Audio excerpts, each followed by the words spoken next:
Amém. Houve um pequeno problema, né? Nós estamos de volta. Nós estávamos falando sobre Efésios 3:8, em que Paulo diz assim: as riquezas insondáveis de Cristo. Ou seja, há uma riqueza de qualidades infinitas em Cristo que estão à nossa disposição.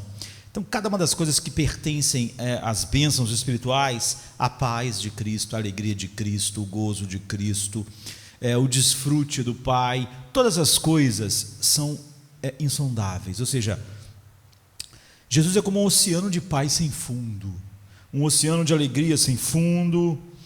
E um dos aspectos mais tristes da nossa época é que as pessoas gastam tempo para tentar provar cristãos que Jesus não é todo o suficiente e que Ele não é suficiente para algumas coisas na vida e na alma do homem. E isso é terrível. Jó 48, Jó estava sofrendo um monte de problemas. E Jó, para se justificar, porque as pessoas, quando estão falando sobre a insuficiência de Cristo, quando a Bíblia fala sobre a sua suficiência, as riquezas insondáveis, as pessoas recorrem não à Bíblia, porque não podem. Elas recorrem ao que elas sentem. Mas eu sinto isso e aquilo, mas o que um ser humano sente, um ser humano caído, não expressa a verdade. Não é? O ser humano não tem um guia em seu próprio coração da verdade. A verdade está no livro. E Jó, para justificar algumas coisas e algumas reações que ele teve aos grandes problemas da vida, ele começou a falar coisas que eram contrárias à verdade de Deus.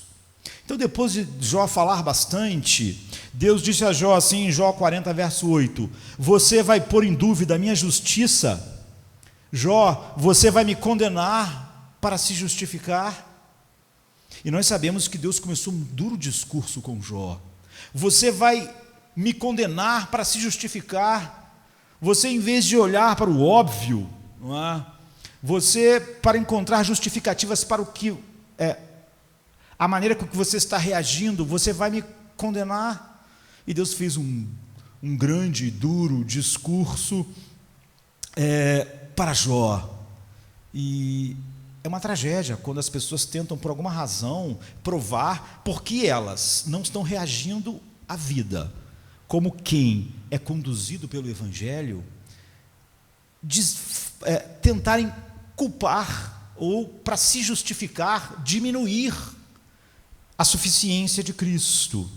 E um jovem chamado William Jay, ele era um jovem pastor em Londres, cuja ministério estava começando no momento em que o ministério de John Newton, um dos homens mais usados por Deus, que eu tive acesso, não é? Ele escreveu centenas e centenas de cartas, sermões, não é? A gente tem acesso.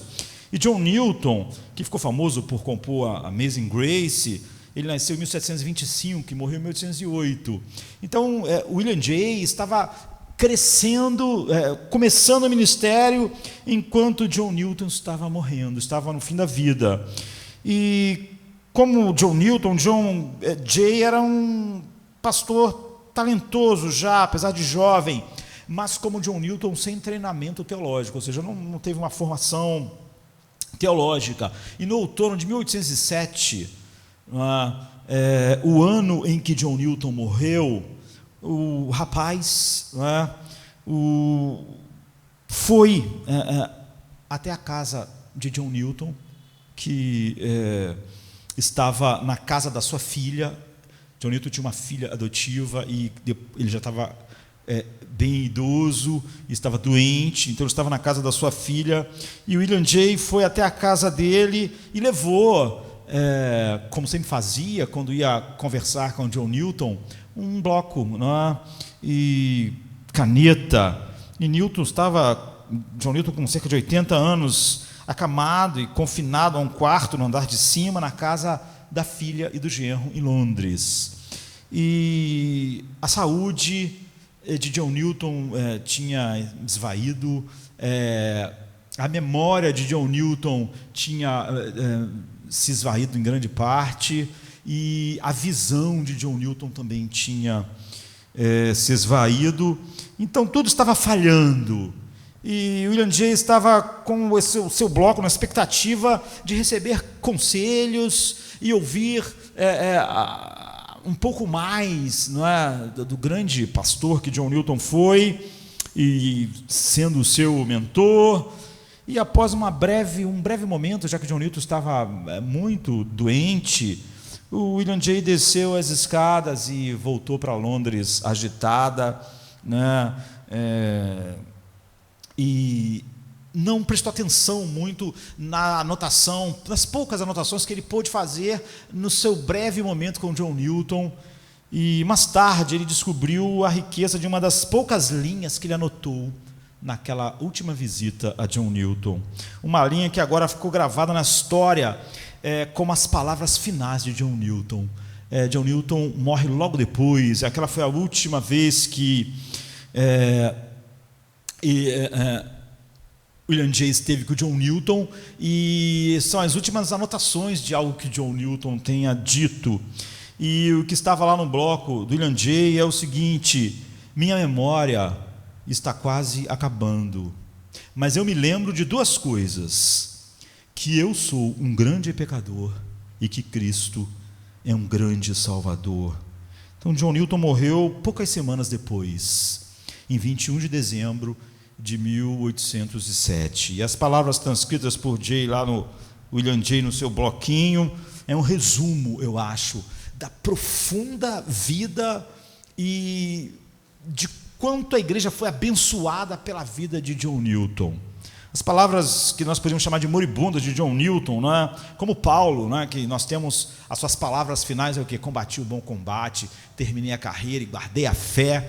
As últimas palavras que nós temos de John Newton é essa, não é?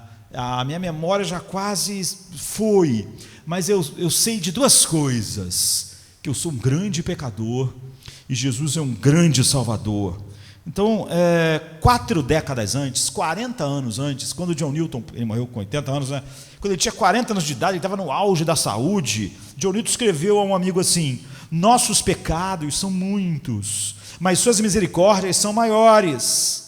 Nossos pecados são grandes, mas sua justiça é muito maior. Em outro momento ele escreveu assim: não podemos ser tão maus quanto Cristo é bom.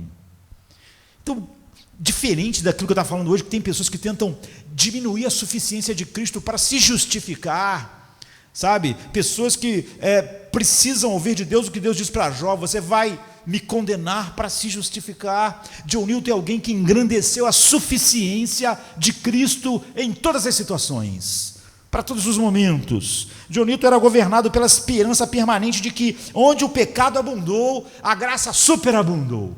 O pecado veio com poder, dominou o homem, escravizou, mas onde o pecado fez isso com poder, a graça veio com poder imenso. É por isso que ele compôs Amazing Grace. Então, em uma carta, no início do seu pastorado, John Newton escreveu assim: embora nossos pecados tenham sido profundamente tingidos como escarlate e vermelho, enormes como montanhas e incontáveis como as areias do mar, essa é a sua soma total. O pecado é abundante, mas onde o pecado abundou, a graça superabundou. Ele sempre vai falar da graça e da suficiência de Cristo, de uma maneira que expressa a verdade das riquezas insondáveis de Cristo. Sim, o pecado é uma força monstruosa, John Newton diz, e condenadora. Nós sabemos como John Newton viveu antes, como ele foi o capitão de um navio que levava escravos, um homem duro, cruel, e como ele foi transformado. Então a graça é abundante porque o Salvador superabunda a sua graça e tudo que ele tem em nós. Sua alegria, sua paz, seu consolo, seu perdão. E essa verdade bíblica penetrou profundamente no coração de John Newton muito cedo, na caminhada cristã, assim que ele se tornou, e foi uma convicção que levou ele ao ministério pastoral e à pregação. Ele fala que isso que impulsionou ele, o que está em Efésios 3:8, as riquezas insondáveis de Cristo. Então, John Newton, acho que entre todos os teólogos que eu conheço, é um dos que mais profundamente fala sobre essa suficiência de Cristo. E ele, com um eco incessante, esse tema da graça superabundante, não é? Foi por isso que talvez a Amazing Grace ficou tão marcada assim. Essa graça superabundante de Cristo é ouvida em tudo que John Newton pregou e tudo que ele escreveu. Como eu disse, ele escreveu um número enorme de cartas que depois a gente teve acesso, mas em tudo que ele escreveu sobre a suficiência da graça em seus hinos, em seus sermões, em suas cartas, e você viu em suas fracas palavras moribundas, as últimas palavras que nós temos de John Newton, cego, com a memória de um homem idoso, eu sei duas coisas, que eu sou um grande pecador e Jesus é um grande Salvador. Então, ele estava totalmente capturado pela suficiência engolidora da graça sobre esse poder do pecado e todos os males que o pecado trouxe para a alma, e a suficiência de Cristo para lidar com todas essas coisas e com todas as situações da vida e com tudo que a alma necessita e com todos os dramas que a alma enfrenta. A alma da teologia de John Newton, tão diferente de alguém que queira diminuir Cristo, a graça, para poder se justificar. Algo mais grave do que o que Jó estava fazendo. Então, desde os seus primeiros suspiros espiritual, não é? Assim que ele nasceu de novo, até as palavras finais que a gente viu ele dizer para o William J., John Newton manteve essas duas realidades aprendidas com sua própria experiência contínua. Nosso pecado é sombrio e feio, condenador, destrutivo e tem um poder, mas Cristo supera os nossos pecados com luz, beleza, inexpugnáveis, redenção, restauração, gozo, paz, alegria. É realmente uma graça incrível. Então a cristologia de John Newton não apenas conforta a mim, a nós, confronta a igreja dos nossos dias, onde cada vez mais, por causa do humanismo secular, as pessoas diminuem Cristo, diminuem a suficiência de Cristo, a ponto de que a coisa mais própria a ser falada para a nossa geração é o que Deus falou para Jó: você vai me condenar para se justificar? Você vai dizer que eu não sou suficiente porque você não descansa em mim? Porque você não se deleita em mim? Porque eu não sou o seu tesouro? A maior decisão que qualquer ser humano já tomou a respeito da natureza de Cristo é quando ele é levado à questão mais importante da vida. Jesus perguntou aos fariseus: o que vocês pensam sobre Cristo? E nós sabemos que a mesma pergunta é colocada diante de cada um de nós, como está em Mateus 22, 42, o que você diz de Cristo? Qual é a sua opinião sobre Ele? Olha, o que vamos fazer com Cristo? Tudo depende dessa decisão. Com a eternidade na balança, o que você vai fazer? Cristo é todo suficiente. Todo suficiente, como Pedro diz, para a vida e piedade. Ele é suficiente para todas as situações da vida, para tudo que a alma precisa. Jesus diz: o que você pensa sobre Cristo? Falou para os fariseus, falou para os apóstolos, para os discípulos, e ele disse para todos nós: o que vocês pensam de mim? Toda a sua vida vai depender disso. Se você diminuir Cristo para se justificar, você está na pior de todas as situações. Tudo depende dessa decisão, com a eternidade na balança, com base em como respondemos a verdade da Bíblia sobre Cristo. Ele realmente é todo suficiente, nele há riquezas insondáveis, a paz dele excede a todo entendimento, o amor dele é de uma largura, altura e profundidade que não pode ser medido. Ele realmente nos dá conforto quando nós vamos a Ele, nos dá paz. O que você pensa sobre Ele? É a mesma coisa que a Bíblia pensa sobre Ele? Ou para se justificar, nós diminuímos Cristo, a sua obra perfeita, e Deus tem que dizer para nós: você vai me condenar para se justificar, Jó? Você vai dizer que eu estou errado para justificar a sua reação errada? Então as apostas não podiam ser maiores. É por isso que a vida cristã é sobre Cristo, sobre o que você diz de Cristo, o que você crê sobre Cristo e o que Cristo é para você. E é por isso que isso é tão essencial, não é? É por isso que Paulo chegou a dizer em Filipenses 1:21, para mim o viver é Cristo. Você vê, ele em vez de diminuir Cristo para explicar alguma coisa, ele diz a vida é sobre ele, tudo. A vida do cristão é Cristo. John Newton estava comprometido em viver a vida cristã diariamente nesta verdade, para mostrar essa verdade, a suficiência de Cristo, a grandeza de Cristo, a grandeza e suficiência da obra perfeita de Cristo. E ele lutou. E isso ficou para nós hoje em suas cartas, em seus hinos, em seus sermões, e como nós vimos, em suas palavras finais. O que eu sei é que eu sou um grande pecador e que Cristo é um grande Salvador, muito maior do que os pecados, os meus pecados. A graça dele realmente é superabundante. Cristo era a sua vida, sua esperança, e eu diria que de John Newton, Cristo era o seu lema, e se não for o nosso, se nós pegarmos palavras, ideias, filosofias humanistas que dispensam completamente Cristo e nos basearmos nisso ou nos nossos sentimentos para diminuir a suficiência de Cristo, eu não queria estar no lugar de quem faz isso. Cristo é o lema da vida do cristão, porque Cristo é a substância da vida cristã.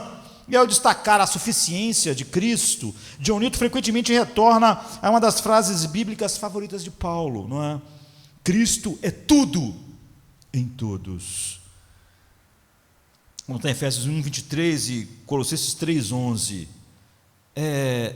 Ter fé bíblica, é poder dizer: Cristo é tudo em todos os regenerados, tudo em todos, não falta nada. É ver Cristo como tudo em e por todos nós. Ele tem o poder de alegrar nossos corações tristes, ele tem o poder de fortalecer a nossa ânsia espiritual, ele tem o poder de facilitar tarefas difíceis, como por exemplo ser queimado numa fogueira, com tantos. Ele tem o poder de fazer experiências amargas serem doces, como Samuel Rutherford disse que lá nas sombrias masmorras é onde você encontra os vinhos mais deliciosos. O vinho simboliza a alegria, né, de Cristo. O amor de Cristo controla nossas vidas, como está em 2 Coríntios 5:14, de tal maneira é poderoso e suficiente que Paulo diz: o amor dele nos constrange. É mais do que suficiente para nossas vidas. O amor dele transborda, nos constrange de tal maneira que nós não vivemos mais para nós mesmos. A verdadeira fé em Cristo muda tudo sobre como a vida cristã é vivida. Quando alguém diminui a suficiência de Cristo para se justificar, está indo exatamente no caminho oposto do que é a vida cristã. E é por isso que a própria oração de John Newton por seus amigos é uma oração apropriada a todos nós da nossa geração. Ele diz assim: isso inclui, ao orar pelos seus amigos, tudo o que posso desejar aos meus queridos amigos. Ele diz numa oração: que vocês possam crescer na graça e no conhecimento de Jesus. Conhecê-lo é a descrição mais curta da verdadeira graça. Conhecê-lo melhor é a marca mais certa de crescimento na graça. Conhecê-lo perfeitamente é a vida eterna, como está em João 17:3. Então a oração de John Newton é uma afirmação fundamental, a qual nós devemos retornar sempre. É tudo a respeito disso, porque manter essa visão centralizada em Cristo, em nossa vida diária, é o que compõe a verdadeira vida de um homem regenerado. John Newton admitiu, era o objetivo e o desafio supremo do cristão manter essa centralidade na suficiência de Cristo. Porém, antes de a gente abordar a luta da vida cristã centrada em Cristo, nós devemos olhar a substância, o tudo de Cristo. Porque Cristo é tudo em todos. Nós não podemos esgotar isso, não é? Como é trágico alguém tentar provar pelo que sente ou pelo que um humanista secular, ateu, desenvolveu, que Cristo não é suficiente, que há coisas em nossas almas que precisam de mais do que Cristo, de tal maneira que é óbvio que Paulo nunca teve, a sua alma nunca pôde ter sido plena, porque ele não tinha o humanismo secular com o conhecimento que nós temos hoje.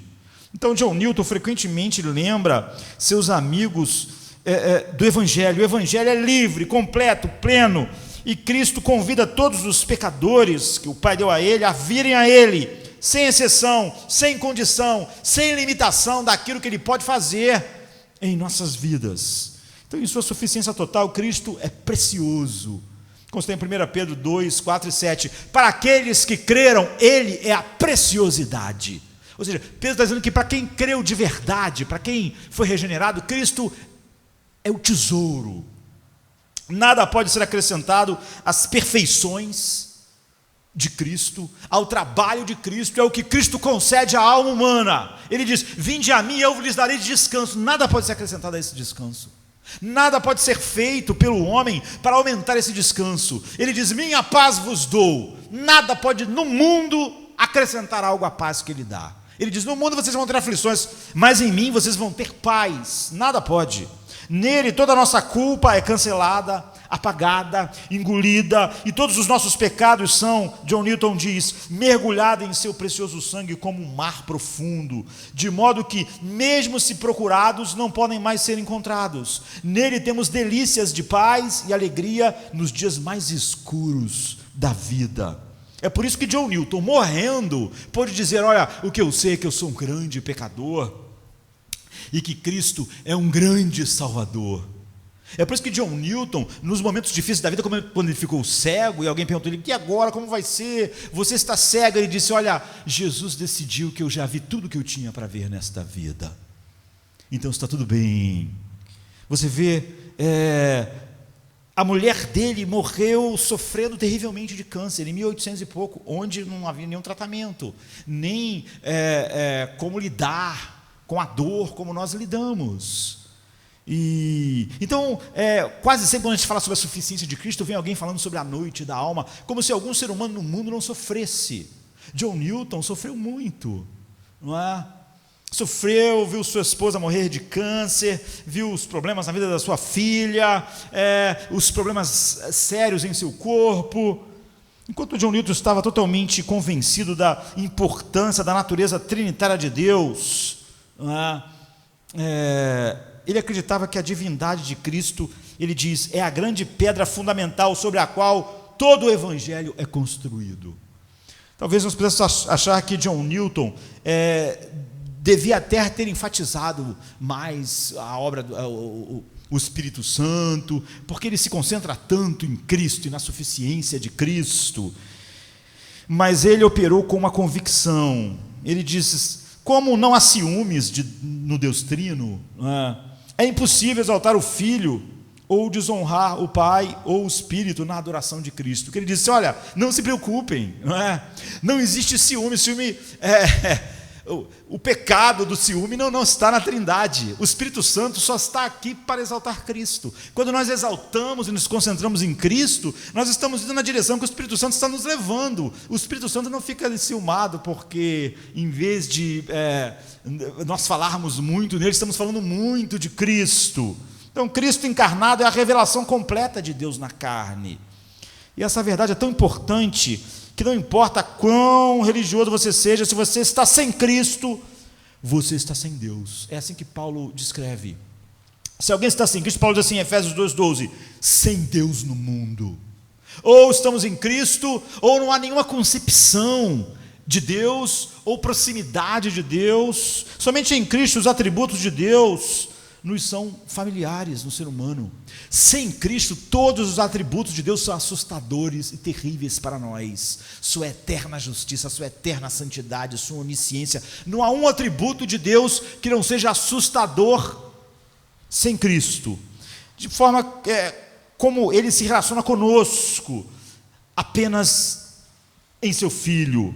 Então, em Cristo, Deus é nosso amigo, porque Cristo é nosso irmão, nosso marido, e assim Cristo é o objeto supremo dos nossos mais profundos anseios, afetos, deleites, as afeições santas, como Jonathan Edwards tão bem põe. Então, no outro famoso hino de John Newton, que não é Amazing Grace, ele abre carinhosamente o hino assim: quão doce soa o nome de Jesus nos ouvidos de um cristão. Alivia suas dores, cura suas feridas e afasta todos os seus medos. Então, perto do final do hino, desse hino, enquanto canta sobre muitos papéis que Cristo desempenha na nossa vida,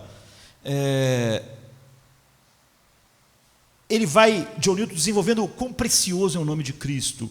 E no final do hino, o hino diz assim: Jesus, meu pastor, marido, amigo, meu profeta, sacerdote e rei, meu Senhor, minha vida, meu caminho, meu fim. Você vê como ele está dizendo: Jesus não seria minha paz se ele é meu sacerdote, se ele é aquele que, além de me purificar de todas as corrupções, pecados e me propiciar, me coloca em contato direto com o seu Pai. Como eu não teria paz, como eu não teria amor e afeição e descanso e sentiria o seu amor se ele é meu marido? Como ele, sendo meu marido e meu amigo, eu não descansaria, eu não sentiria a sua proteção e seria dominado pelo medo.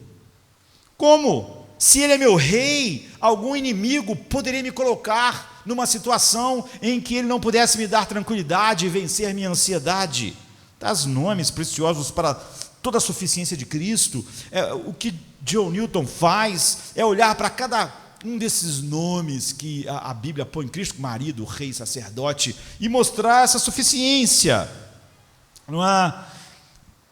Todos esses nomes devem ser enchidos, deve encher os nossos corações como encher o dele, e os nossos lábios de adoração verdadeira, como nós cantamos nesta noite. Então, John Newton diz assim: encontrar Cristo é encontrar um tesouro inestimável em um campo, um tesouro todo suficiente para satisfazer todas as necessidades de todo pecador. E ele continua: que seu precioso nome seja gravado em nossos corações e pareça mais doce que música para nossos ouvidos, pois ele nos amou e nos lavou de nossos pecados em seu próprio sangue, e salvará ao máximo, desafiando todos os nossos pecados, culpa, medos e inimigos. Essa suficiência total em Cristo é substanciada em seu relacionamento com os cristãos por esses nomes que a Bíblia dá a Cristo, em que John Newton pregou tantas vezes, colocou em hinos. Jesus é o pastor da nossa alma. Como nossa alma não poderia estar bem, você vai falar que esse pastor da nossa alma não é suficiente? Deus falar para você: você vai me condenar para se justificar, Jó? Pastor da nossa alma, marido, profeta, sacerdote, rei, amigo. Como sabemos, esses papéis, corretamente, certamente, são totalmente abrangentes. É por isso que a Bíblia, em vez de usar um, usou tantos: marido, pastor, sacerdote, rei, amigo. E, por exemplo, pastor. A Bíblia diz que Cristo é o pastor todo suficiente, que se entrega pelas suas ovelhas, em Hebreus 13, 12. E por isso também Jesus, para santificar o povo pelo seu próprio sangue, padeceu fora da porta. Então John Newton captou a linguagem do pastoreio embutido no Antigo Testamento, não é? Do povo de Deus fora do Egito, como está em Isaías 63, 11. E no Êxodo, não é? Do povo de Deus no deserto. John Newton diz: essa é a imagem tipológica de toda a vida cristã, o povo de Israel no deserto. E ele certa vez chamou Deuteronômio 32, de 9 a 14, de a história de um crente em miniatura, uma Ilíada em poucas palavras. Esse texto, Deuteronômio 32, de 9 a 14, ele diz: isso é a história de toda a vida cristã, isso é a Ilíada resumida. O pecado é expiado por um milagre, né, o derramamento do sangue no cordeiro que livrou aqueles homens da justiça de Deus, e depois eles são libertos para andar 40 anos no deserto. Como? Sustentados por Deus, sustentados miraculosamente. Ele diz: essa é a vida cristã. Todas as coisas que Deus faz e opera em nós no meio desse mundo, paz, gozo, alegria, disciplina, são milagres. Como foi Deus sustentando o povo no deserto, por um caminho em direção ao descanso eterno da terra prometida. Então ele diz: a vida cristã é um êxodo, é um exílio, mas os remidos nunca percorrem esse caminho sozinho. Cada um daqueles que Deus salva é como Israel no deserto, não está enfrentando nenhuma dificuldade sozinho. Não adianta alguém falar assim: são dificuldades insuperáveis, como é que eu vou viver no deserto? Não dava, não tinha água, não tinha nada. Mas ele diz: mas Israel foi. É assim um filho de Deus, há um poder infinito sobre eles, porque Cristo é o seu pastor. Os cristãos andam juntos, nunca longe do nosso bom pastor, John Newton diz, que nos guia até nas noites mais escuras do deserto. Deixados para nós mesmos, John Newton continua, vagamos pelos cardos e pelo perigo. No deserto desses anos na terra, nosso bom pastor nos sustenta, domestica os corvos, ou seja, igual fez com Elias, que mandou os corvos levar comida, ou seja, fornece nossas necessidades, e domestica os leões, ou seja, nos protege dos perigos. No entanto, essa metáfora do êxodo é assustadora. Por quê? Porque ovelhas são indefesas. Não é? Como Israel era indefeso no deserto, como é que ele podia lutar, Israel, contra o calor do sol, ou o frio da noite, ou o fato de não ter comida? Ele está dizendo: se você tem Cristo como pastor, não adianta falar sobre as suas incapacidades. Essa é a essência do viver cristão. Eles não podem lutar, Israel não podia lutar, não podia correr com muita velocidade, porque ovelhas não lutam, ovelhas não correm com muita velocidade, e tem pouca previsão ou pouco senso de perigo. Então nós pouco apreciamos o perigo que enfrentamos em todos os momentos da vida. Todas as nossas tentativas de autopreservação são ridiculamente insuficientes. Se nós quiséssemos usar qualquer recurso, e quando nós pensamos então nos recursos do humanismo secular, é ridículo contra tudo que a vida tem. Nós somos ovelhas, pobres, tolas, incapazes de acrescentar uma polegada à nossa altura, ou um dia à nossa vida. As fortalezas que construímos em torno das nossas almas para proteção são castelos de papelão, queridos. Sabe, as fortalezas que o homem tenta criar e que o humanismo tenta criar sobre a nossa alma são castelos de papelão. É por isso que todo mundo vive na miséria. Os perigos que nós enfrentamos excedem em muito todos nós. E todas as nossas pequenas fortalezas de papelão, nossos frágeis poderes não podem nos defender. Nossa vulnerabilidade e fraqueza atraem o amor e o cuidado compassivo do pastor das nossas almas.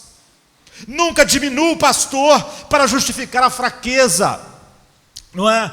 E nunca diga que as ovelhas de Deus não chegam aonde ele disse. Não há nenhum perigo no deserto que o pastor não possa lidar. O bom pastor promete cuidar de nós, e nada menos pode domar nossas ansiedades, John Newton diz, e nossas inseguranças. E ele continua: estou propenso a me confundir com 20 coisas, diz John Newton, que estão igualmente fora do meu poder e são igualmente desnecessárias, se o Senhor for meu pastor. Ou seja, 1000 coisas que eu estou pensando e estou tentando resolver não só estão fora do meu poder. Pensar e me preocupar com tudo isso e ficar ansioso é desnecessário, porque seria como se eu fosse uma ovelha sem pastor, mas eu não sou. Ele é o meu pastor. Toda a suficiência de Cristo como nosso pastor é a substância por trás da ordem, diz John Newton, de Paulo em Filipenses 4:6, que diz: não andeis ansiosos. Por quê? Porque eu sou o pastor das vossas almas, porque eu cuido de vocês. Essa confiança no pastor torna possível louvar a Deus pelo que está atrás de nós e confiar alegremente no porvir. Sabe? Como Israel devia caminhar no deserto, saber que o amanhã Deus traria maná, água da pedra, faria tudo, E também no passado eles podiam olhar para o sangue que foi colocado nas portas. Enfim, o caminho cristão não atravessa muitos jardins, queridos. Nós não somos chamados para atravessar jardins de rosa, nós somos chamados para atravessar desertos. Nós somos frágeis para o deserto, mas nós não diminuímos Deus para justificar se nós não tivermos um pastor na nossa alma. Porque esse pastor é todo suficiente, ele nunca falha. Ele disse: eu não perco nenhuma das minhas ovelhas, eu as pastoreio, o Pai me deu elas. Não diga, não tente se justificar culpando Deus, diminuindo Cristo, dizendo que Ele não é suficiente. Ao longo do caminho, o bom pastor trará provações, que são o quê? Medicinais, destinadas a corrigir, restringir, nos curar. O quê? As doenças da alma, Ele sabe lidar com elas. As provações servem à nossa prosperidade eterna e definitiva, e elas produzem em nós, diz Paulo, suas ovelhas, um eterno peso de glória, muito excelente. Então o pastor não traz nenhuma provação mais feroz do que ele é capaz de nos sustentar. Como Deus, John Newton estava dizendo de Jesus como pastor todo suficiente, como Deus não nos levou Israel para o deserto e disse: esse deserto aí eu não pensei que era tão difícil não, hein? Isso aí eu não vou poder fazer nada não. John Newton diz, como a Bíblia diz, Deus nunca nos leva para um deserto que Ele não pode nos sustentar lá, que Ele não pode miraculosamente nos dar água da pedra que é o seu próprio Filho. A vida cristã então é um êxodo, mas com um pastor guiando o caminho. Para ser nosso pastor, Cristo se tornou um homem, e agora Ele se tornou o pastor principal. Não é? Todos os pastores são só subpastores. As pessoas pensam que pastor devia ser uma espécie de salvador, mas todos os pastores, eles só apontam para o pastor principal. É ele que dá descanso, é ele que dá paz, é ele que é o tesouro, é ele que é a alegria, é ele que é a vida. Todos os pastores são subpastores, sabe? Nós apenas apontamos para o pastor. Não há paz no pastor, descanso no pastor, nos pastores. O que os pastores devem fazer é encher as pessoas de uma visão grandiosa de Cristo. Cristo pretende que suas ovelhas sejam alimentadas nos pastos verdejantes das igrejas locais, comprometidas com o solo escritura, e juntos, como um rebanho, liderados por pastores que apontam somente para o pastor principal, possamos atravessar qualquer deserto. Então Cristo é o bom pastor, Ele morreu para proteger nossas almas, como está em João 10, de 1 a 18, Ele dá a vida pelas ovelhas, e nós ouvimos sua voz. Ele diz: todo aquele que é minha ovelha, ouve minha voz no deserto. Eu sou suficiente para guiá-los no deserto. Não há nada que as suas almas enfrentarão no deserto que eu, como bom pastor, não seja suficiente. Mas Jesus também é um marido, Cristo é um marido todo suficiente que se casa voluntariamente conosco e se põe em aliança eterna. Por um lado, Ele assumiu total responsabilidade por todas as nossas dívidas quando casou, como um marido faz com a sua esposa. Nós estávamos totalmente endividados, a justiça de Deus tinha uma dívida infinita para conosco. Ele disse: eu vou casar com eles, eles vão ser a minha esposa e toda a dívida deles vai ser minha. Então Ele se comprometeu com a nossa dívida, e você sabe que Ele pagou. E Ele se comprometeu com o seu patrimônio eterno, suprir as nossas vidas com essas riquezas insondáveis. Nossas dívidas foram pagas, e o nosso sustento até o fim está garantido pelo marido, pelo marido que Cristo é. Ele agora lida conosco com cheio de amor e carinho, como marido com a esposa, como é apropriado para a sua noiva, e nós recebemos o que? Um grande amor, grande ternura, grande simpatia, que ainda que o mundo inteiro nos abandone, nossas almas vão estar supridas. Paulo disse: nós somos tratados como lixo do mundo, como a escória de todos. Mas Paulo estava bem, porque ele tinha um marido. No casamento da igreja de Cristo, nós somos confrontados com as afeições divinas.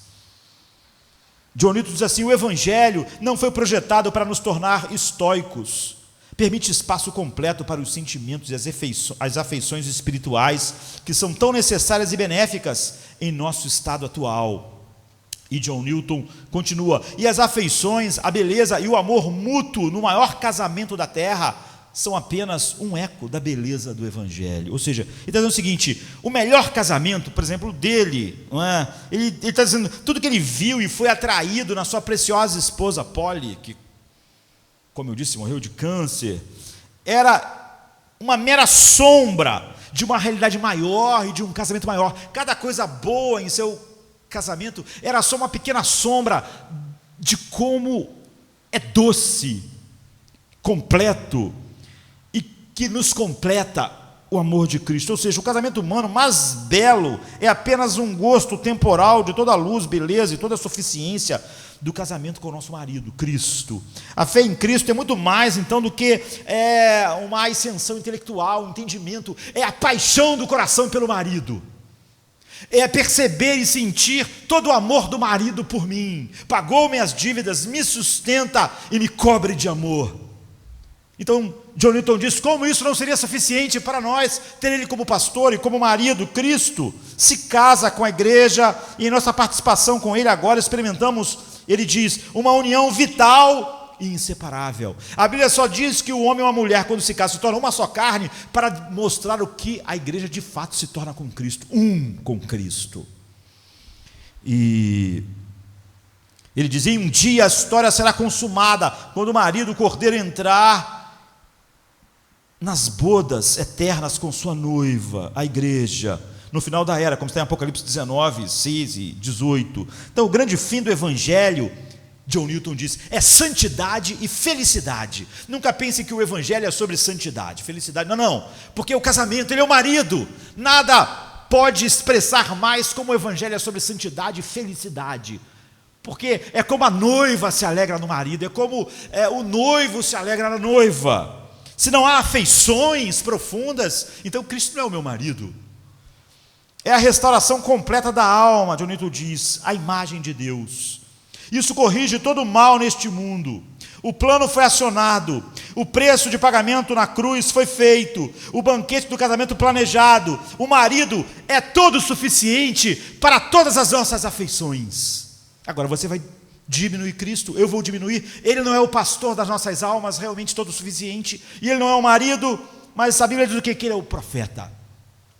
No pecado, a humanidade suprime a verdade de Deus, e ela coloca o homem na frente de Deus, troca Deus pelo homem.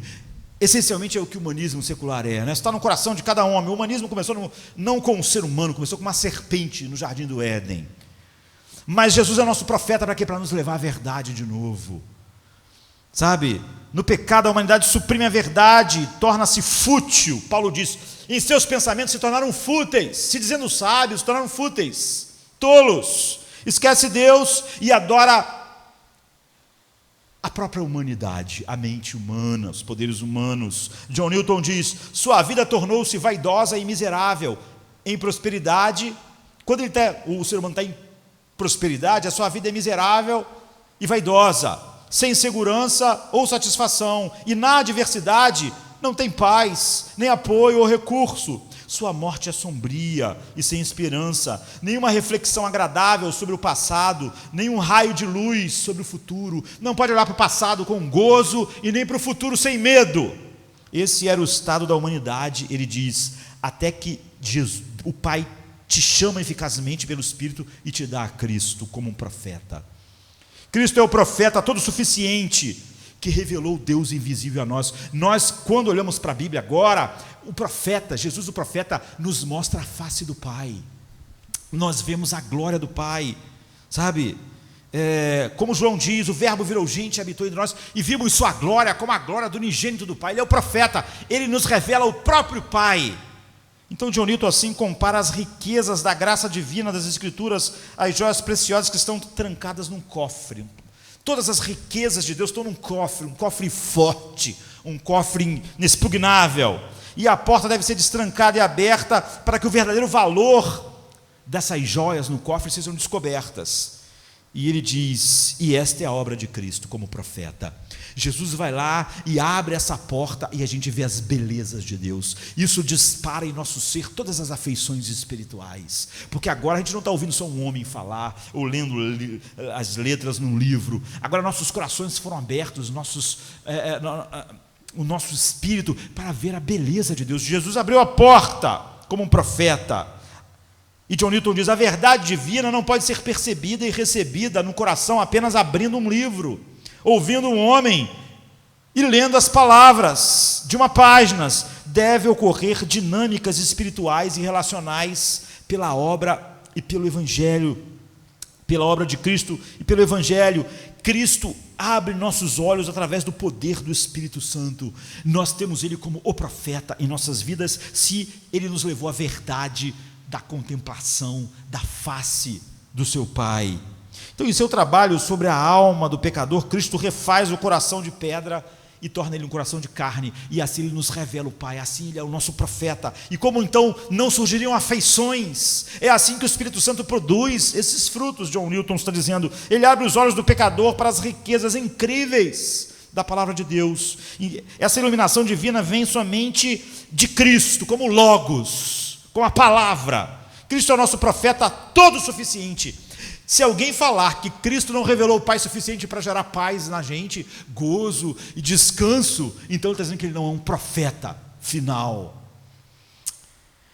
Cristo é o telescópio, John Newton diz, pelo qual vemos Deus na criação.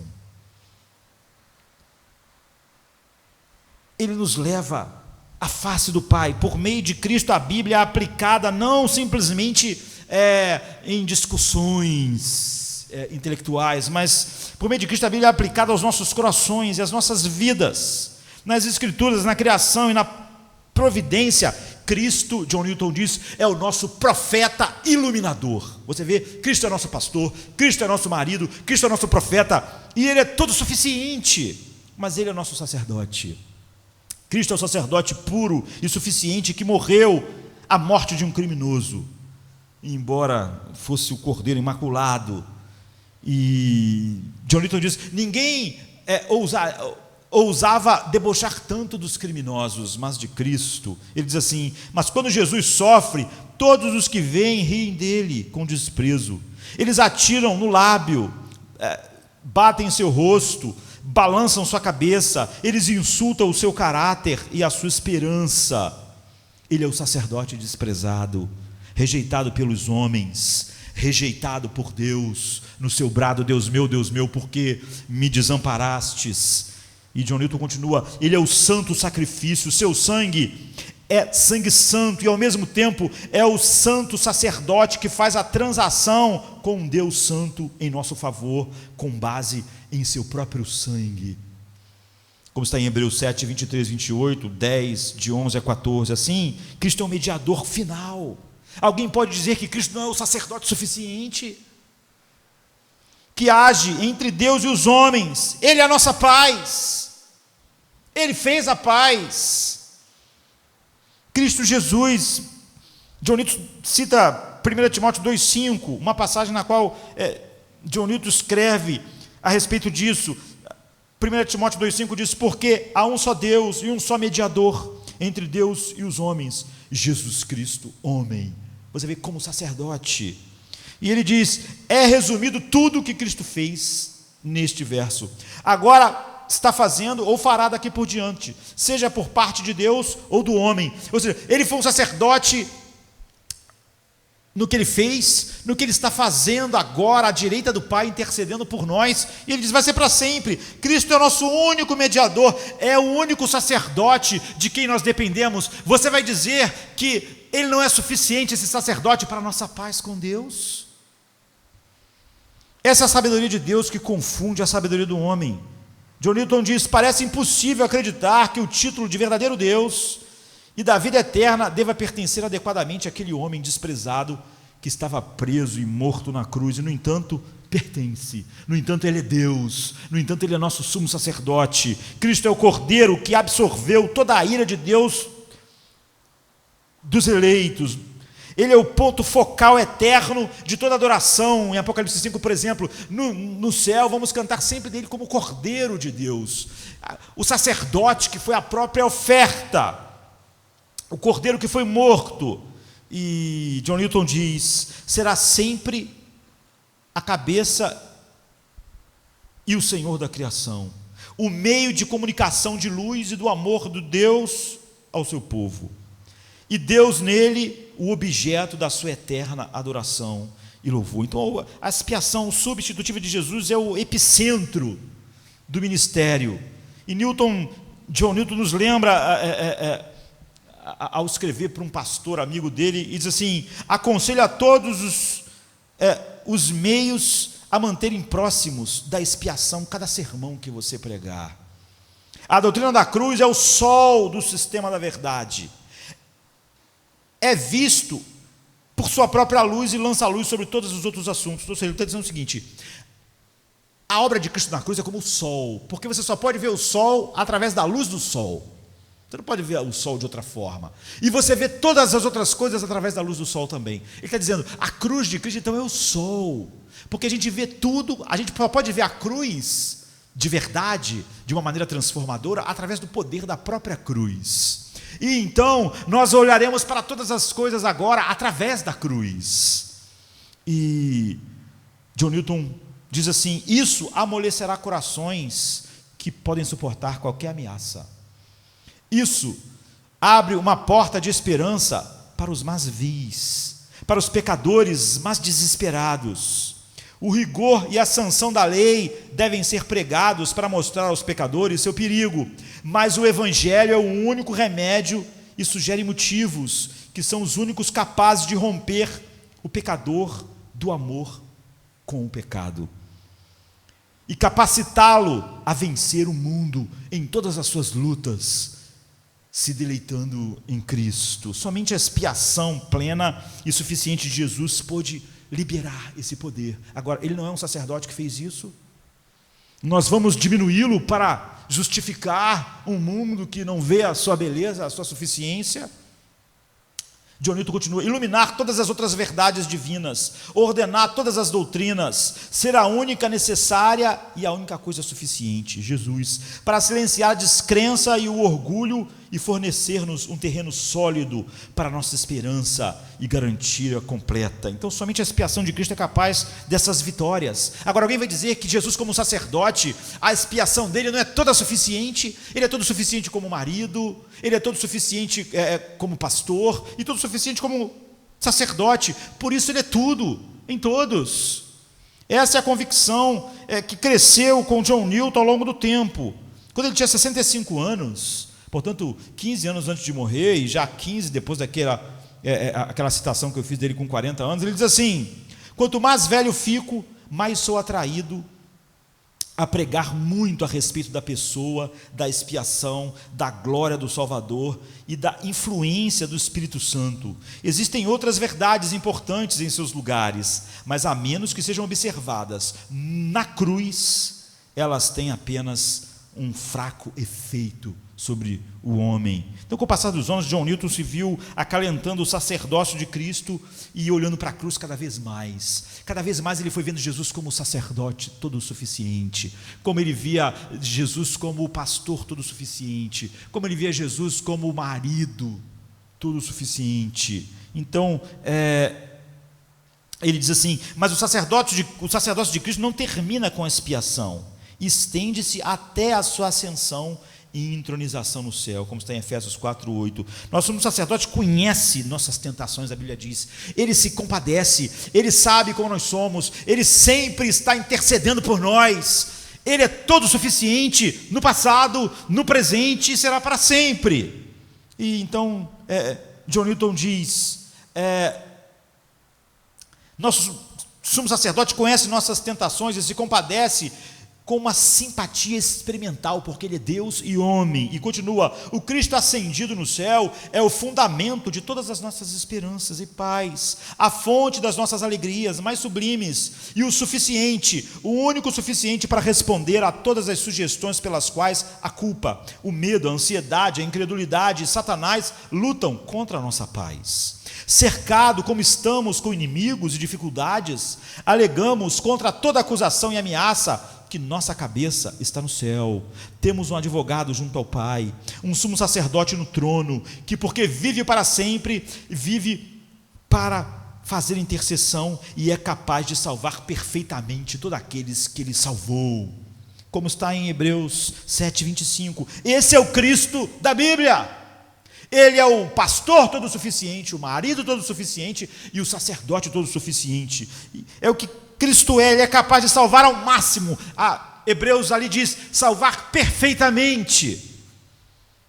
E John Newton completa assim: ele detém o poder supremo sobre todos os nossos pecados, tentações, dificuldades, medos e retrocessos. Nosso Salvador agora está ausente, mas ausente ao nosso favor. Ele está à direita do Pai e habita em nós, em seu Espírito. Jesus é um sacerdote todo suficiente, mas ele não é só pastor, marido e sacerdote, ele é um rei. Cristo agora reina como rei todo suficiente a nosso favor. Então, ele diz assim, John Newton, ele lutou, sangrou, morreu, mas ao morrer, ele conquistou. Ele destruiu a morte, desarmou ela do seu aguilhão.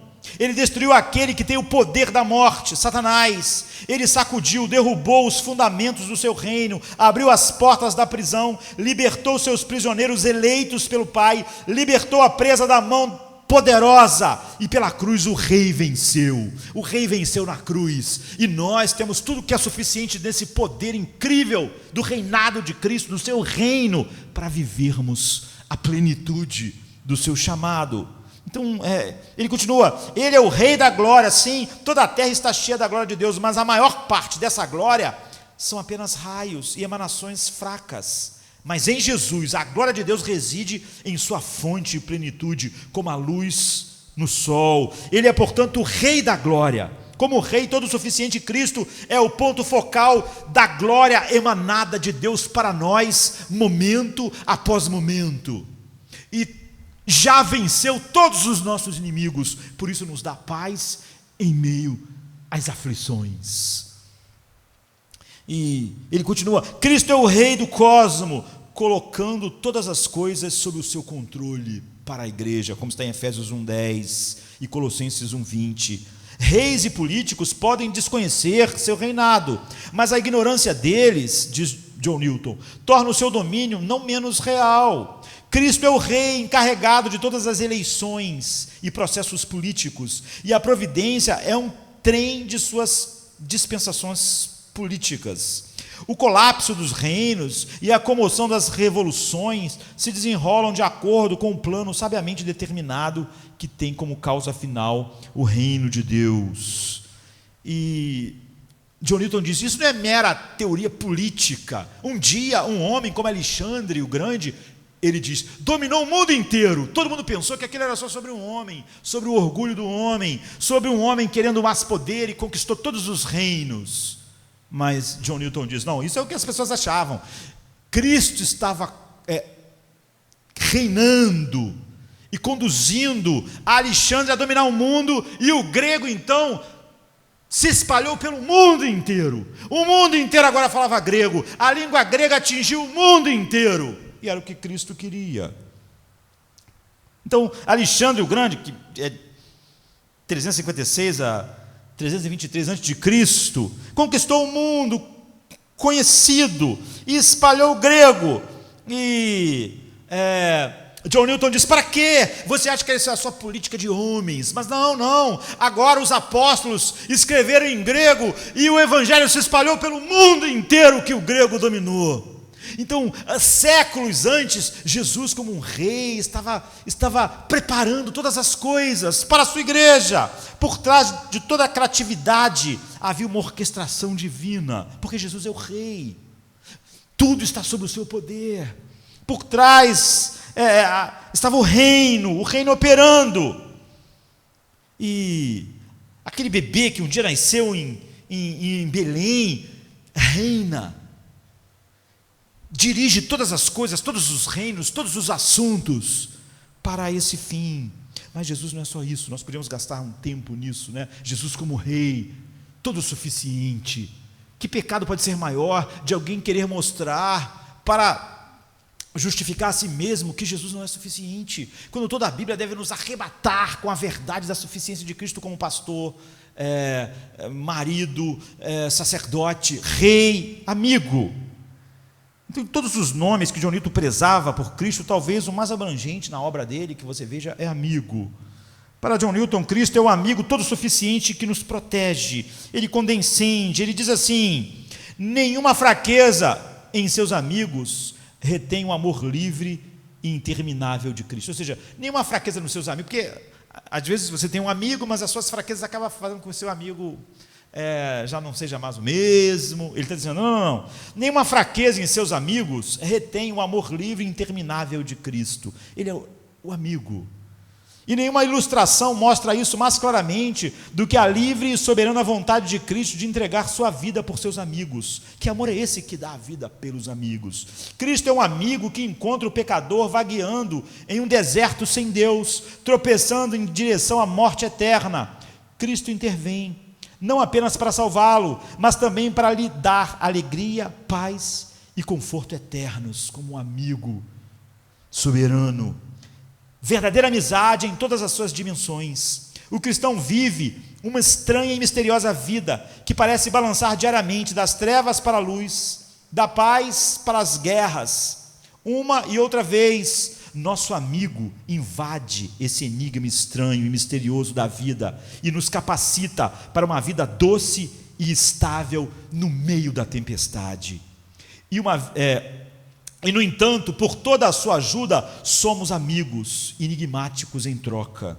Somos esquecidos às vezes, nossa fé nem sempre leal, às vezes há negligência e desobediência, mas isso não diminui o seu amor de amigo para nós. Ele é firme, ele é amigo que desejamos ser, ele é o amigo todo suficiente que nós precisamos. E se não fosse, certamente Deus nos desprezaria da vista dele. Ou seja, se Jesus não fosse nosso amigo, o amigo que dá a vida pelos seus amigos, que dá a sua vida perfeita para amigos que não podem dar nada a ele, então nós seremos desarraigados. Cristo, John Newton diz, é nosso amigo perfeito.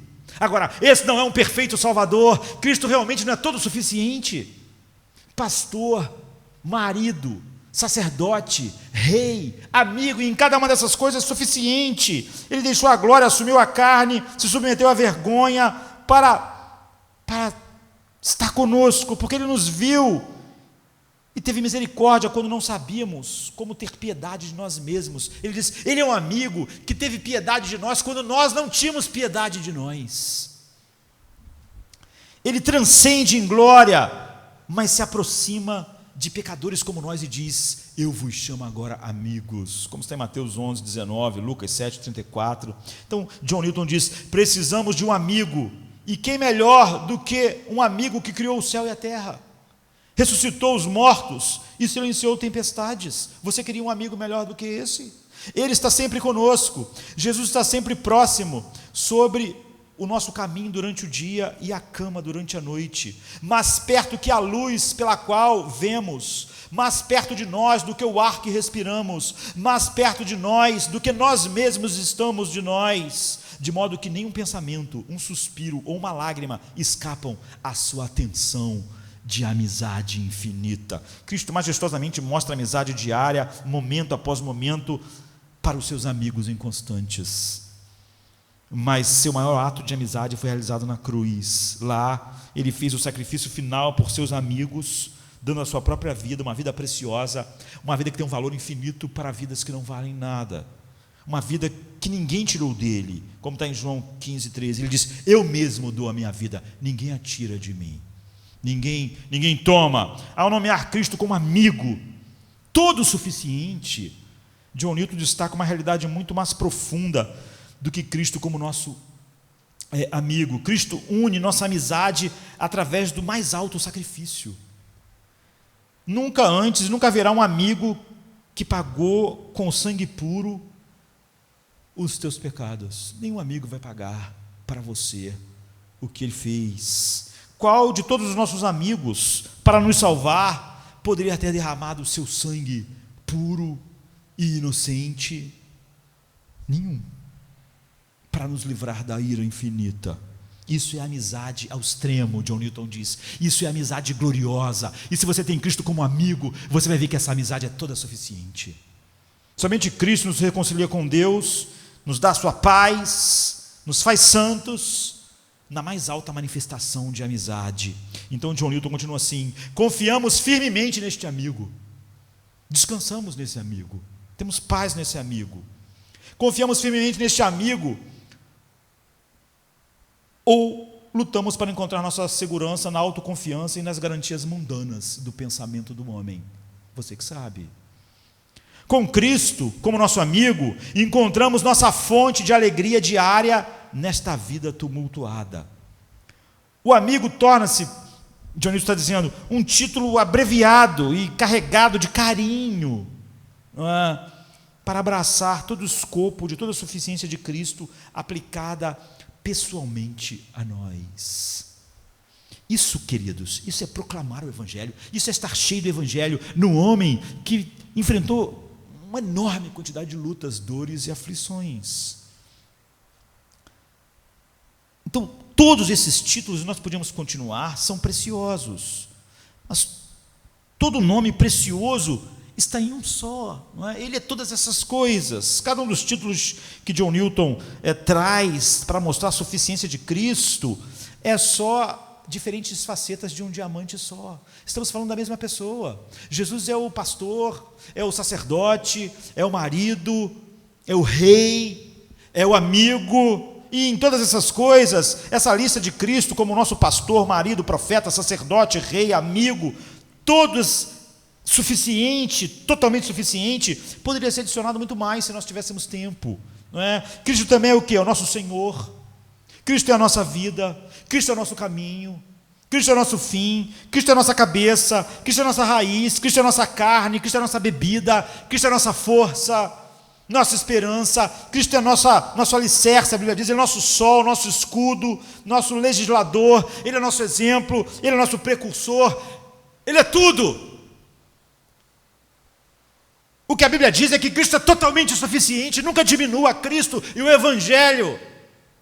Lembre-se sempre do que Deus disse para Jó: você vai me fazer culpado para se justificar, vai me diminuir para se justificar. Então, só para citar algumas outras maneiras pelas quais John Newton descreveu a excelência de Cristo, ele diz assim: Cristo é tudo isso, portanto esperamos e receberemos toda a suficiência das suas mãos. O amor de um marido, a atenção do amigo, o poder infinito do rei, a expiação e o cuidado incessante, a intercessão do sacerdote, todos os cuidados do pastor. No entanto, apenas a eternidade vai nos dar tempo de usufruir de cada uma dessas partes infinitas dele. Não é que ele é suficiente para a vida, ele é suficiente para a eternidade. É por isso que essa é um texto no qual o ministério de John Newton gravitou. Efésios 3:8, as riquezas insondáveis de Cristo. Então, para usar outra metáfora de John Newton,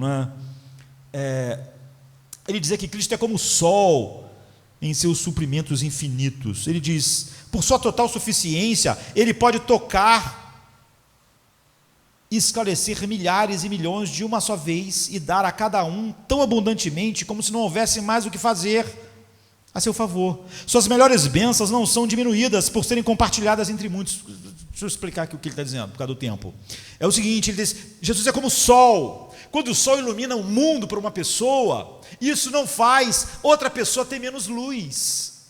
Ele diz: por Cristo se dar como pastor, marido, amigo, sacerdote para uma das suas ovelhas, não tira nada da outra ovelha. Ela recebe tudo, e essa aqui tudo, e essa aqui tudo. Ele não é só todo o suficiente, como ele se entrega totalmente a cada um individualmente. Ele diz: como o sol, quando o sol brilha e clareia o mundo e traz calor, o fato de uma pessoa do teu lado estar vendo e estar recebendo calor não diminui a luz e o calor que você recebe. É como se o sol estivesse brilhando só para você, porque bilhões podem estar enxergando por causa do sol, mas isso não diminui a força do sol. Estou enxergando menos porque ele também está enxergando, aquele está enxergando, isso está roubando luz. Não, todos. Então sua grandeza não é repartida. Jesus não se reparte como marido entre muitos. Ele é o marido perfeito de cada um. Ele não se reparte como amigo entre muitos, como pastor entre muitos, como rei entre muitos. Ele é como se fosse tudo isso para uma pessoa só, para cada um de nós. Então Jesus, além de ter riquezas inesgotáveis e graça inesgotável, ele flui tudo isso para cada um de nós, sem limites. Então John Newton diz assim: as inúmeras assembleias diante do trono foram todas supridas de sua plenitude, ou seja, as miríades que existem diante do trono de Deus, todas as criaturas, anjos, querubins, serafins, criaturas viventes, e ainda há o suficiente e de sobra para nós também. Ele está enchendo de glória e gozo o coração do céu inteiro, e ainda sobra glória, alegria e paz para todos nós. As imensas assembleias diante do trono foram todas supridas da plenitude de Cristo, e ainda há o suficiente e de sobra para nós também, e para tudo que virá por toda a eternidade. Que Ele nos dê um apetite ávido, uma fome, uma sede, que não serão deixados de lado com nada menos que o pão da vida. E então poderemos abrir nossas bocas com confiança, pois Ele prometeu enchê-las de alegria, de paz, de gozo. Ele prometeu nos encher com Ele mesmo, que é o pão, não é? Então não duvide, John Newton diz, da capacidade dele. Nada pode desonrar mais seu Pai. O próprio Pai está totalmente satisfeito com a plenitude de Cristo. Ele é suficiente. E John Newton continua: sua suficiência total pode produzir de 5 pães e 2 peixes o suficiente para encher milhares de estômagos famintos. Agora, sua graça não pode ser exaurida. Mateus 14, 13 a 21. Suas riquezas insondáveis são suficientes para milhões de pecadores angustiados ao mesmo tempo, para todos os milhões terem paz. A angústia não tem a menor chance com Cristo, ele diz. Cristo é um sol, Ele é o banquete sem fim, Ele é o oceano sem fim, em uma largura, comprimento, altura e profundidade de amor insondável, como está em Efésios 3, 18 e 19. Esse amor de Cristo pelos pecadores eleitos é um conhecimento inexprimível, insondável, é um oceano sem fundo ou sem costa. Nós temos certeza, queridos, que é esse Cristo que nós servimos. Nós podemos dizer que nós conhecemos o Cristo que John Newton conheceu, ou no domingo nós estávamos vendo a alegria sendo descrita por Jonathan Edwards. Nós conhecemos o Cristo dessas pessoas. Nós servimos o mesmo Cristo que está nas páginas da Bíblia. Nossos olhos foram abertos pelo Espírito Santo para contemplar as suas riquezas. E uma semana antes da sua morte, John Newton escreveu, ditou e foi anotado: o tesouro da vida e salvação em Cristo é inesgotável, como o oceano sem limite, sem costa e sem fundo, como o sol que, depois de animar as gerações sucessivas antes de nós com seus raios, ainda brilha com brilho inabalável, ainda é fonte de luz e sempre tem o suficiente para encher inúmeros milhões de olhos de luz ao mesmo tempo. Assim é Jesus. Da mesma forma, Cristo, e este crucificado, é o sol do sistema solar, no qual agora nós orbitamos. E John Newton continua: como o olho não pode julgar os sons, nem o ouvido as perspectivas das cores, nossa razão também não pode nos ajudar em nossas preocupações, medos e falta de alegria e paz, até que ela seja levada ao pé da cruz. A doutrina de Jesus Cristo e este crucificado é o sol do mundo intelectual. Só pode ser visto por sua própria luz. Mas quando os olhos da mente são abertos pelo Espírito para contemplá-lo, lança uma luz sobre todos os outros objetos e assuntos em que estamos preocupados e tiram de todas essas coisas que estavam nos preocupando a alegria e a paz. Então escolha a metáfora, queridos. Leve sua suficiência o mais longe possível. Pegue a metáfora que você quiser. Nós, depois de olharmos com o marido, pastor, olhamos mais 20 metáforas. Leve todas elas ao máximo. E você vai começar a entender as riquezas supremas de Cristo na mente, no coração e na obra de John Newton, por exemplo, e no coração de todo aquele que o Pai chama. Esse homem era um mercador de escravos, esse homem comerciava gente, esse homem era violento, Esse homem era incontrolável, mas ele se tornou este homem doce, completamente encantado.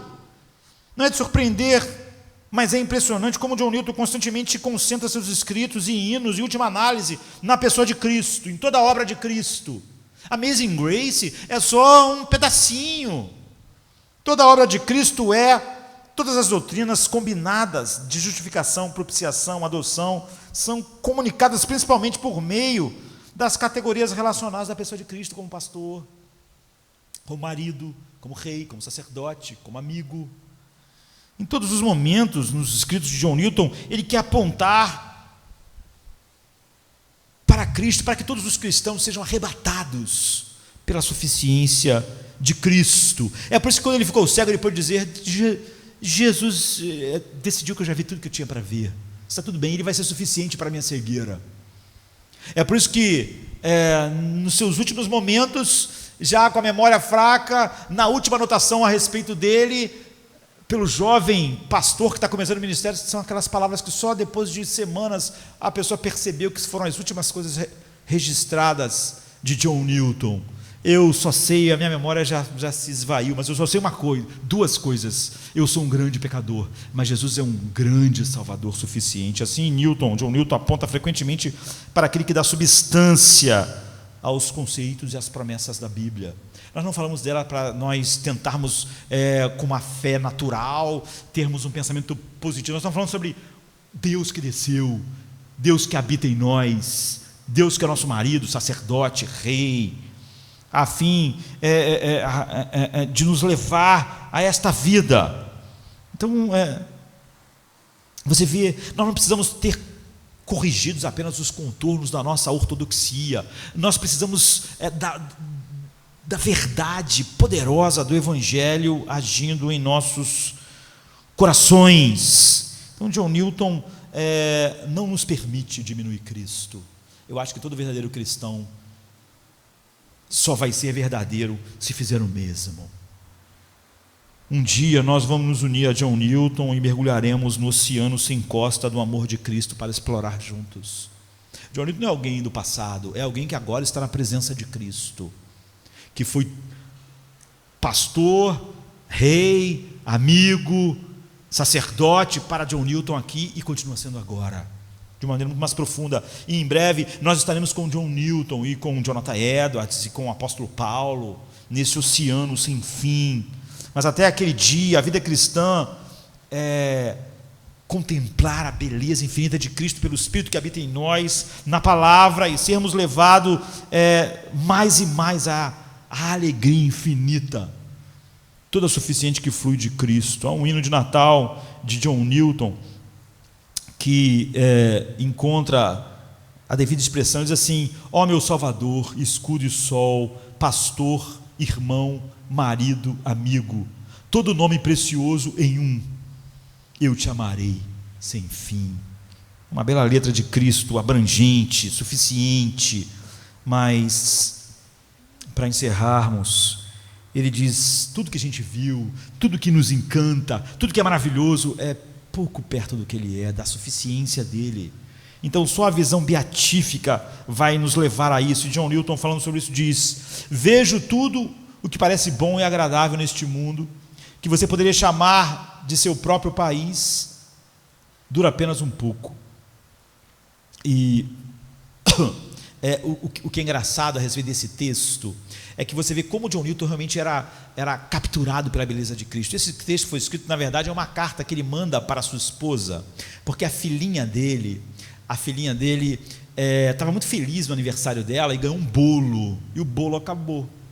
E a esposa falou que a filha estava muito triste porque o bolo acabou, o bolo de aniversário tão maravilhoso. E aí John Newton escreveu uma carta para a filha, e olha o que ele escreveu para uma criança porque estava triste porque o bolo acabou. Ele escreveu assim: veja, minha filha, tudo o que parece bom e agradável neste mundo, que você poderia chamar de seu próprio país, dura apenas um pouco, igual o bolo.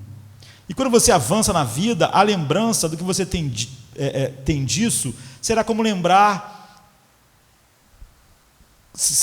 que você tem de um bolo. Mas se foi comido. Mas não é assim minha querida filha, com relação ao banquete que Jesus prepara para nós, pobres pecadores. Os prazeres que Ele dá são repetidos de novo e de novo, o bolo nunca acaba. E são agradáveis mesmo quando refletimos sobre eles.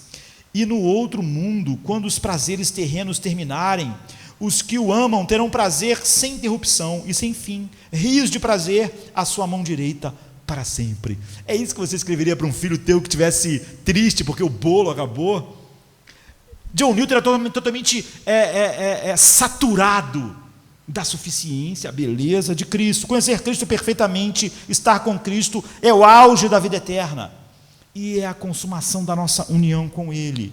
Ver a presença dEle é o maior prazer aqui. Então imagine como será a visão beatífica. John Newton, então, diz, além dessa esperança última, está falando da visão beatífica, o mundo criado seria uma masmorra de desespero para os filhos de Deus, se não fosse a esperança da glória. Mas a fé anima nossas vidas com uma antecipação escatológica da presença e glória de Cristo. Não encontraremos nossa felicidade plena, permanente e final aqui, em nada daqui.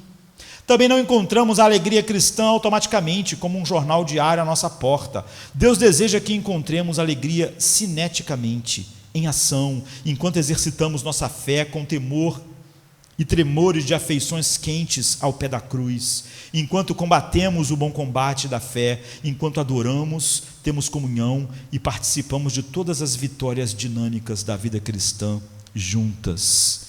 Então, olhar para Cristo em toda a sua suficiência enche os nossos corações. E John Newton diz, através de provações, dor e desconforto nesta vida, Cristo é nosso amigo pastor, conduzindo-nos passo a passo por um caminho seguro até a sua presença e em direção à nossa suprema felicidade eterna, para o palácio dos seus prazeres para sempre, como está no Salmo 16, 11. Ele está trabalhando o seu bem supremo na vida de todo crente, como está em Romanos 8, 18 a 30. Ele é suficiente atualmente, ele diz, quando estava vivo, e será suficiente eternamente. Continua assim, tudo o que merece o nome de felicidade aqui consiste em tais concepções de Jesus e em medidas de conformidade com Ele, que são alcançáveis em nossa natureza mortal e contaminada por causa da graça. Mas nós o vemos apenas como um espelho, embaçado e em parte. Mas quando chegar o que é perfeito, o que é em parte será eliminado. Devemos ser todos os olhos, todos os ouvidos, todas as atividades nas comunicações do seu amor e na celebração dos seus louvores. Aqui, por mais alegria indizível que temos nele, estamos quase no mesmo nível dos vermes, mas lá chegaremos ao nível dos anjos. E John Newton então tinha um lema, ele era um capitão de navios, e depois foi de navios negreiros, de escravos, e ele navegou em imensos oceanos, em tempestades, e ele dependia só da sua bússola. E aqui, de muitas maneiras semelhantes à vida cristã, nós navegamos assim. John Newton estava acostumado a olhar para mapas, antes de ver as realidades, ele olhava para mapas, e ele olhava, sabe, aqueles mapas estavam certos, então ele ia na direção com a sua bússola. Então, isso alguém chamou de cristografia, sabe?